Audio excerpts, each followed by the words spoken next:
Bismillahirrahmanirrahim. Assalamualaikum warahmatullahi wabarakatuh. Sebagaimana permintaan dari teman-teman agar tetap ada pengajian meskipun lewat pembelajaran online, maka kita sekarang akan membaca bagian-bagian, sebagian-sebagian. Kita tidak akan membaca dari awal sampai akhir. Kita akan membaca kitab kita Qimatuz Zaman 'indal Ulama, pentingnya waktu menurut para ulama. Buku ini ditulis oleh Syekh Abdul Fattah Abu Ghuddah, seorang ulama besar dari Suriah. Beliau adalah salah satu murid, berguru kepada Syekh Muhammad Zahid Al-Kautsari, dan beliau juga merupakan guru dari beberapa ulama Azhar yang sekarang masih hidup di Mesir. Buku ini sesuai dengan judulnya adalah tentang pentingnya waktu menurut para ulama. Kita akan mengambil sebagian-sebagian kisah-kisah yang beliau tuliskan di sini. Bagaimana para ulama dulu menggunakan waktu dengan sebaik-baiknya. Menurut saya kitab ini bagus untuk kita baca. Terlebih lagi sekarang kita ada dalam masa kosong. Bagaimana agar kita bisa mengambil faedah dari para ulama dan melihat bagaimana seriusnya, bagaimana semangat mereka dalam menghabiskan waktu dalam hal-hal yang baik. Baiklah, kita langsung mulai. Ada satu cerita yang dikisahkan. Nukila an Amir ibni Abdi Qais, ahadut tabi'in az-zuhad. Diriwayatkan dari Amir bin Abdul Qais,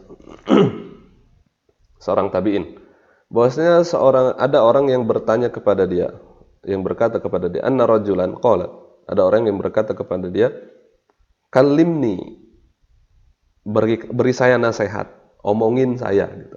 Faqala lahu Amir ibn Abdul Qais, dan Amir bin Abdul Qais berkata kepada dia, amsiki syams, tahan pergerakan matahari, yakni auqif li syamsa, jadi hentikanlah matahari, wahsibha anil masiri, dan tahan matahari biar enggak jalan, hatta ukallimu, biar saya bisa ngomong kepada kamu.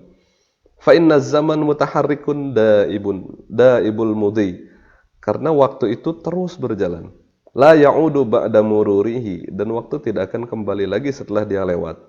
Fa khasaratuhu khasaratun la yumkinu ta'widuha, maka khasarah, penyesalan hilangnya waktu, la yumkinu ta'widuha, tidak mungkin untuk diulang lagi.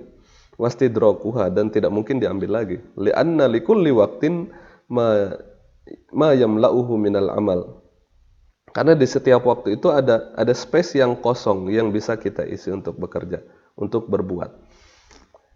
Ada juga cerita tentang Abu Hurairah radhiyallahu anhu. Ini bisa kita jadikan renungan. Abu Hurairah radhiyallahu anhu, beliau masuk Islam sekitar tahun 7 Hijriah. Jadi Abu Hurairah itu beliau bersama Rasulullah SAW sekitar 3 sampai 4 tahun. Tapi kita tahu bahwasanya Abu Hurairah radhiyallahu anhu, beliau menjadi orang yang paling banyak meriwayatkan hadis dari Rasulullah SAW. Cuma dalam waktu 3 sampai 4 tahun hidup bersama Rasul.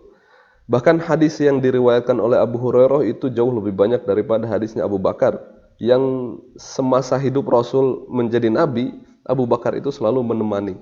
Dari sejak awal masuk Islam, dakwah secara tertutup, dakwah secara terbuka, lalu kemudian ketika diboikot oleh kaum Quraisy, lalu kemudian ketika hijrah, lalu kemudian merasakan peperangan 1, 2, 3 menjadi khalifah, tetap lebih banyak hadis yang diriwayatkan oleh Abu Hurairah radhiyallahu anhu daripada Abu Bakar. Ya, meskipun itu menjadi banyak orang yang tidak suka dengan Abu Hurairah, khususnya kaum Syiah dan juga kaum orang-orang yang tidak suka dengan Islam. Tapi yang kita ambil adalah dalam waktu 3 tahun Abu Hurairah itu bisa mendapatkan ilmu sebanyak itu.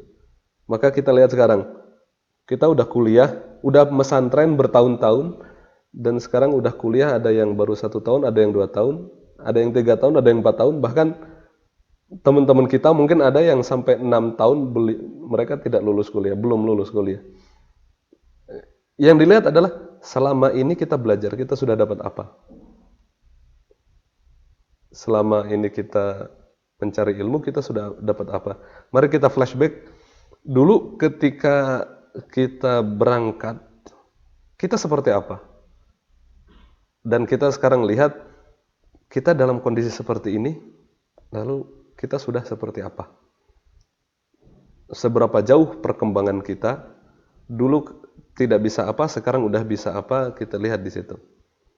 Maka dari sini kita bisa mempelajari ternyata waktu selama ini lebih banyak terbuang daripada mencari hal-hal yang positif.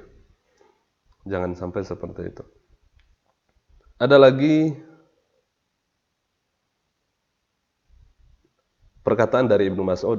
Nadamu Ibnu Mas'ud alal yaum yamurru min umrihi. Qala sahabil jalil. Abdullah bin Mas'ud berkata, Ma nadimtu ala syai'in nadami ala yaumin gharabat syamsuhu. Naqasa fihi ajali walam yazid fihi amali. Abdullah bin Mas'ud berkata, saya tidak pernah nadimtu. Saya tidak pernah menyesali sesuatu sebagaimana nadami ala yaumin, sebagaimana saya menyesali ketika ada satu hari gharabat syamsuhu, matahari sudah tenggelam, naqasa fihi ajali, ajal saya berkurang, walam yazid fihi amali, tapi amal saya tidak bertambah. Dan perkataan yang lain adalah al-lail wan nahar ya'malani fika fa'mal fihima. Qala al-khalifatus salih Umar bin Abdul Aziz. Umar bin Abdul Aziz salah seorang khalifah Bani Umayyah berkata, Innal laila wan nahara ya'malani fika. Sesungguhnya siang dan malam itu ngerjain kamu. Fa'mal fihima. Maka bekerjalah di dua waktu itu. Dan kemudian ada perkataan lain dari Hasan Basri, seorang tabi'in. Beliau adalah maula. Jadi asalnya adalah budak yang kemudian dimerdekakan. Setelah merdeka beliau mempelajari Islam hingga akhirnya jadi ulama besar. Qala Hasan Basri, "Ya ibna Adam, innama anta ayyam." Wahai anak Adam, sesungguhnya kamu itu tersusun atas hari-hari. Fa idza dhahaba yaumun dhahaba ba'duka. Jika satu hari menghilang, pergi, maka dhahaba ba'duka. Sebagian dari diri kamu itu hilang. Wa qala aidan adrabtu aqwaman kanu ala awqatihim ashadda minkum hirsan ala darahimikum wa dananirikum. Hasan Basri menyatakan, adrabtu aqwaman, saya pernah melihat suatu kaum, yaitu para sahabat. Kanu ala awqatihim ashadda minkum hirsan. Mereka itu lebih menjaga kepada waktunya, lebih berusaha kepada waktunya, sebagaimana ala darahimikum wa dananirikum, sebagaimana kamu itu lebih senang, lebih menjaga kepada dirham dan dinar. Itu kira-kira yang bisa kita pahami dari perkataan Hasan Basri. Mungkin di antara kita juga ada yang pernah nonton satu film. Saya nggak tahu itu filmnya judulnya apa. Tapi yang saya ingat ceritanya, semua manusia itu hartanya adalah waktu yang ada di tangannya. Jadi orang bisa tahu waktunya di sini dia hidup berapa lama. Masuk tol bayar pakai waktu hidup. Terus bayar belanja apa bayar pakai waktu hidup. Kira-kira seperti itulah. Mungkin bisa jadi film itu berasal terinspirasi dari perkataan Hasan Basri ini. Baik, demikian yang bisa kita sampaikan, yang bisa kita bahas dalam video kali ini. Semoga bermanfaat. Wabillahi taufiq wal hidayah. Wassalamualaikum warahmatullahi wabarakatuh.